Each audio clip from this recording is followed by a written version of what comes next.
Hi, Kathryn here with Handmade by Circle Art Designs. Today on my work table, I'm going to be working on a Picasso Tila bracelet. Now, I have done Picasso bracelets before, not with the Tilas necessarily, but I have used these Picasso beads before. And in a bead weaving project. But today, we're going to do something a little different. So let's turn our eyes to my work table. So as always, when we turn our eyes to the mat, I see this thankful and blessed. I just love this piece, and I know I tell you that every time, but every time I look at it, I am reminded how very thankful and blessed my life is. So one of the things that I am thankful for this week is my husband and I have started walking again. I am so thankful for that time spent with my husband, not only for the time for us to be together, but also for the health benefits of walking. And boy, as a diabetic person, I know the need for the benefit of exercise. So I am very thankful that he is doing this with me. I am not a walker by myself. And I am so blessed that the Lord put that into his heart to say, hey, it's cooler. Let's start walking again. What a blessing. Okay, what about you? What are you thankful for this week? What blessing has the Lord given you, little or big, that you can be thankful for? All right, I put my mat down and I am ready to put the pin in the center so we can start. Let's get started. All right, I'm looking. I think I almost got it. I think this is going to be it. Yep. Okay, let's get started. So everything that we're using today comes from my own stash. And right off the bat, I'm pulling these beautiful Tila beads. These are in a cream and brown Picasso. I love the Picasso beads. I have a whole little tin of them, and I use them in several different ways. So next up, these are called bar beads. I got the bar beads from the Picassos as well, from a little shop that is in my area called Wild Beads. If you're interested, if you private message me, I'll be happy to share the address with you. Next up are these beautiful matte 11-0 seed beads, and they are in a beautiful cream. Not quite the same color cream as the Picassos, but very close, and they will look beautiful. Then I am going to use some of these disc beads. These disc beads, I believe, came from Fire Mountain. I'm not sure. I've had them in my stash. What I do is I normally buy quite a few. I use them for a project, then I put them in my box, and then I forget where I got them. And the next thing is a stretch cording. This is a clear stretch cord and a 0.5 millimeter.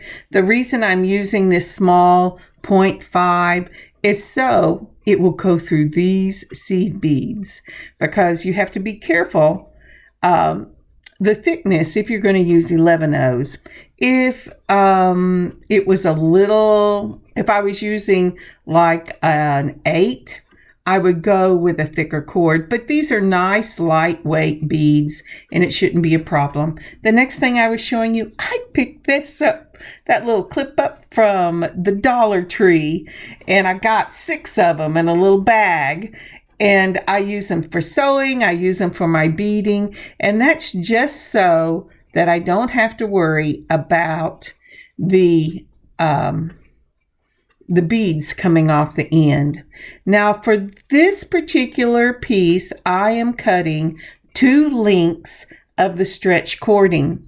And the reason I am, and I'm stretching it now, make sure you stretch it because this cording will stretch over time and you don't want the bracelet to be too loose for you. But we're going to be using double threads or double cordings for this. I'm putting on that little clip right there. And so I'm going to do a 7-point or a 7 1/4 bracelet. Therefore, I really pulled about 10 inches or 10.5 inches for each side. Now, the first thing I'm doing is I'm putting on this beautiful antique gold tone disc, and I'm putting this on both of the cords. Next will come up my 11/0 seed beads. Now let me tell you what I did, and I'll show you a little later, but I'm sorry, I forgot. And I pulled 2 of these large hole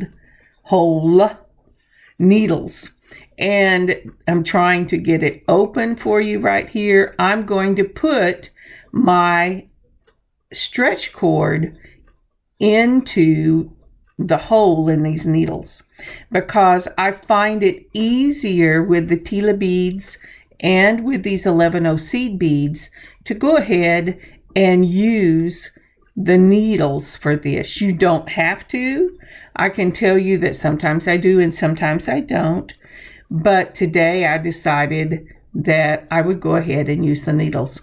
Now, when you are using the needles, do not pull hard because you can force this cording through your bead and also break it. That's one of the reasons I pull out more cording than I am going to need, because I do break it sometimes.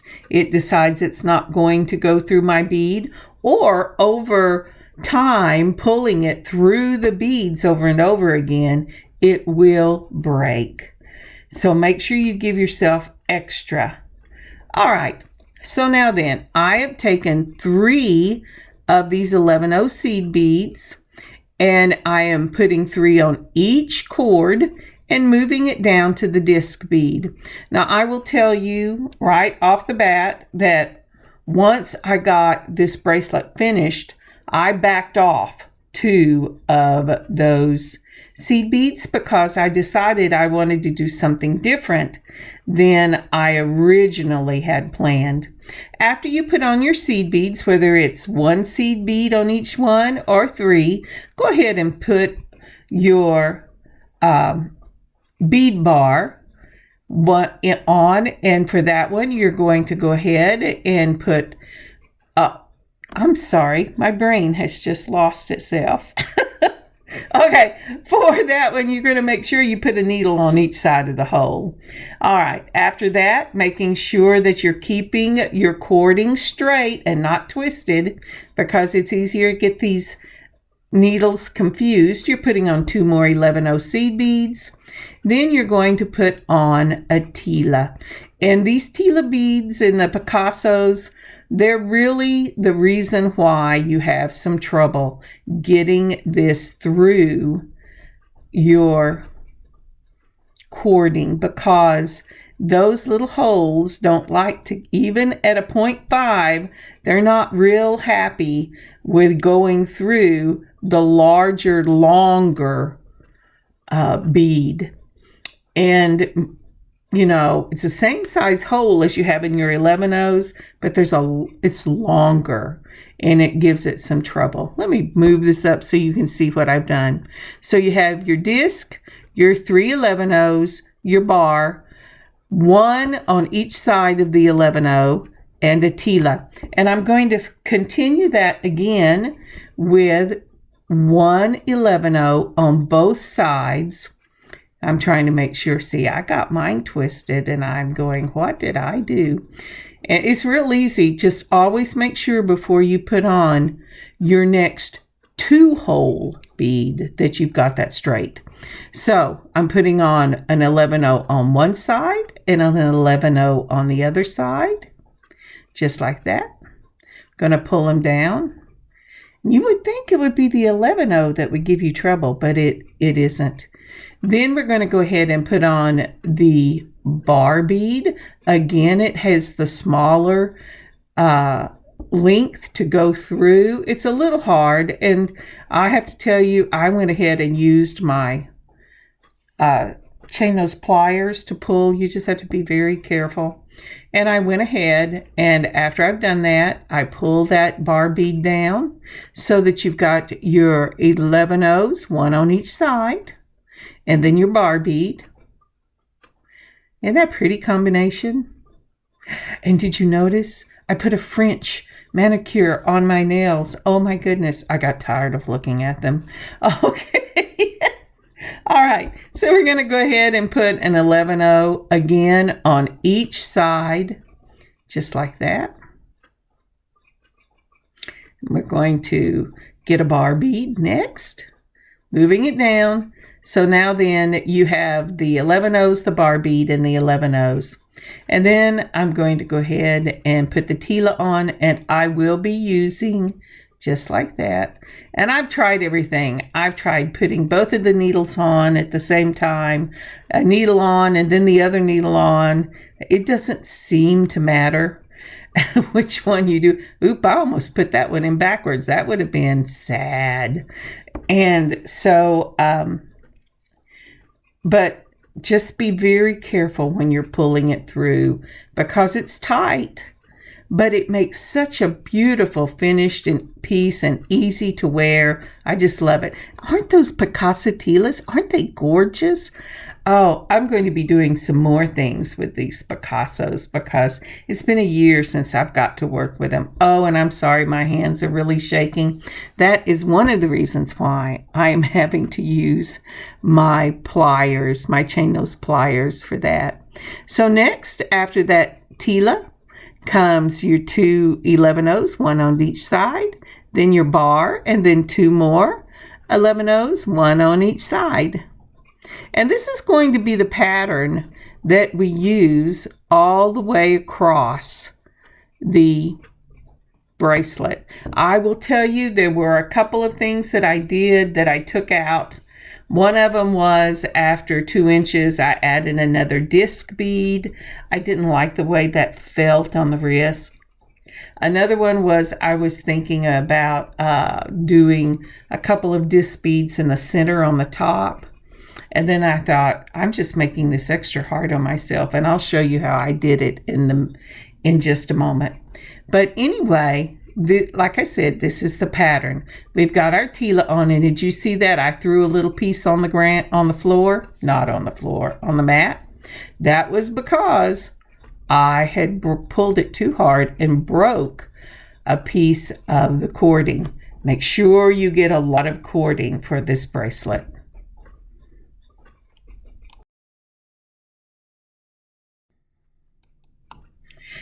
As we continue on with this pattern, would you take a moment and like and comment on this video? And please subscribe if you haven't already and click the notification button. And if you could share, that would be so helpful to us here at Circle Art Designs. Thank you so much. So here is a picture of what the pattern looks like as it is at this moment. I started off with the disc right up against that clip, and then I put on 3 seed beads. Remember, if you want it to be exactly like my finished product, you only need 1 seed bead on each of your cording, not 3. But 3, if you put 3 here, you're going to want to put 3 on the other end. Then you're going to put on a bar bead and then an 11-0 on each cord, just 1 on each cord. Then your Tila, that Picasso in cream and brown.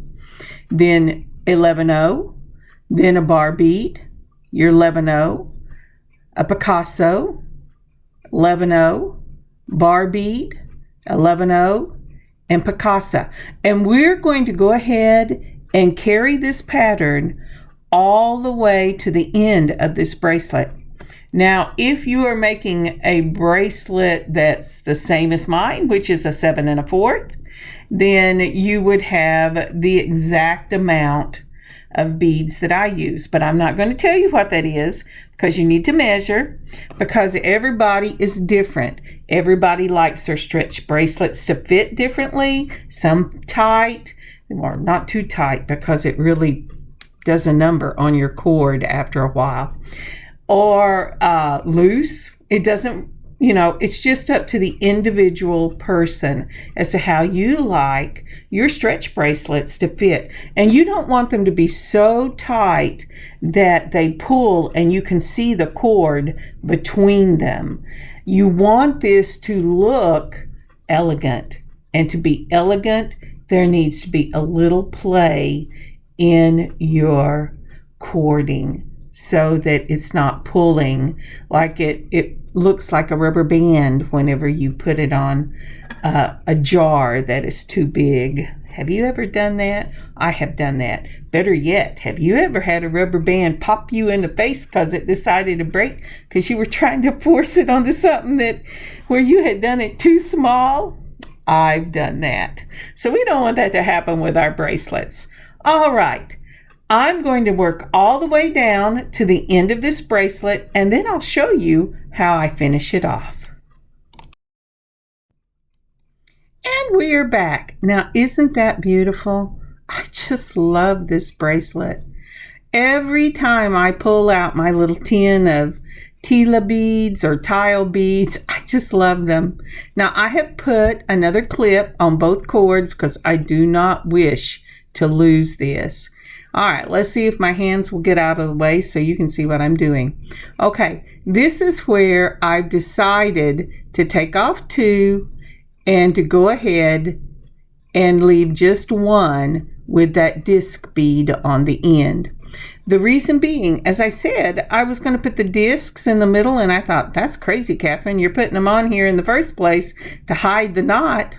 So what I am doing is I have put on 2 more of my disc beads and taken off 2 of the 11-ohs that I started with. Now again, I am putting on, I looked at it with 3 and it would have been okay, but I really wanted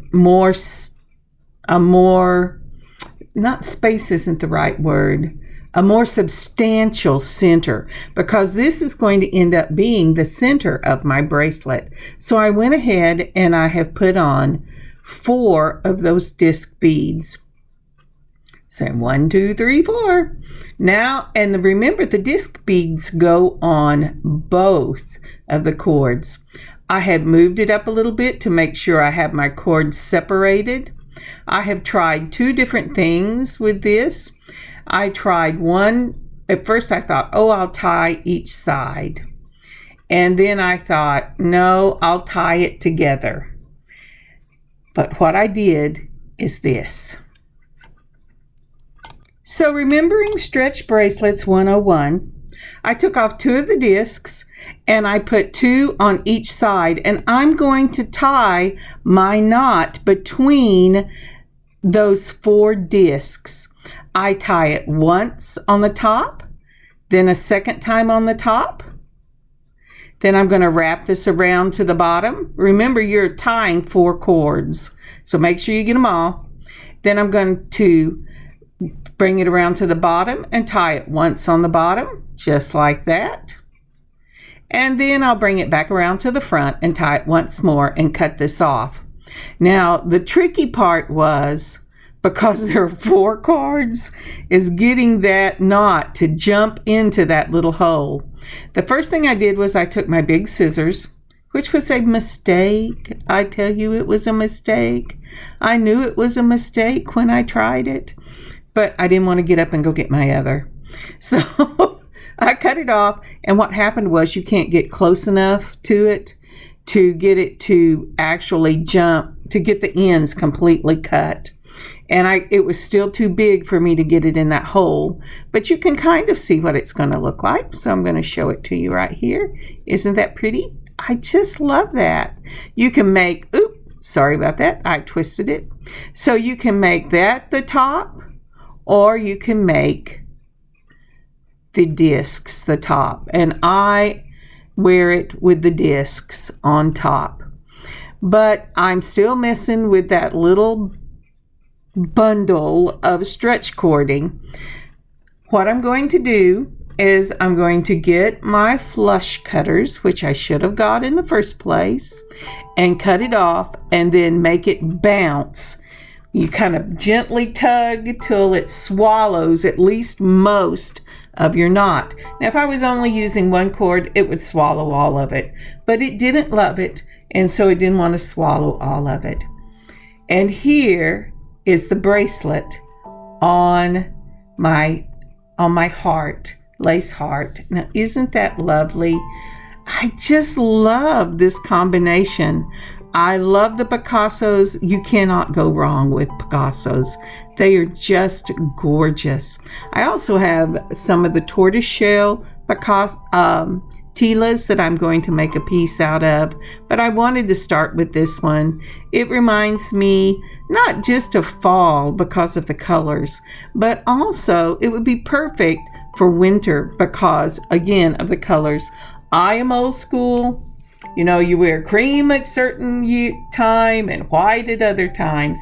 I'm not as big on that as I was when I was a younger person because my mother really drilled it in.